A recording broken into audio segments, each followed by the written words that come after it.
Hi friends, அனைவருக்கும் வணக்கம். எல்லோரும் எப்படி இருக்கீங்க ஃப்ரெண்ட்ஸ்? நல்லா இருக்கீங்களா? முதல்ல முள்ளங்கியை நல்லா இந்த மாதிரி மெலிசாக கட் பண்ணி இதை நம்ம இட்லி பாத்திரத்தில் வேக வைக்கும்போது அதில் ஒரு தட்டில் வச்சு நம்ம தனியாக வேக வச்சு எடுத்துக்கலாம்.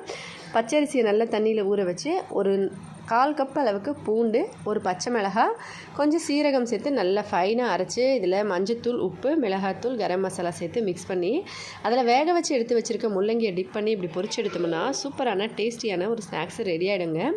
இதை ஃபஸ்ட்டு வேக வைக்கும்போது நம்ம தண்ணியிலையும் இந்த மாதிரி மெல்லிசாக கட் பண்ணி வேக வச்சு எடுக்கலாம்.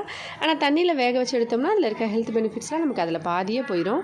அதனால் நம்ம வேக வைக்கும்போது இந்த மாதிரி இட்லி சுடும்போது ஒரு பிளேட்டில் நம்ம இட்லியை ஊற்றி வச்சுட்டு இன்னொரு பிளேட்டில் இது வெறும் முள்ளங்கி எல்லாத்தையும் வச்சு நம்ம வேக வச்சு எடுத்தோம்னா ரொம்ப டேஸ்டியாகவும் சூப்பரான ஒரு ஸ்நாக்ஸ் ரெடி ஆகிடும்.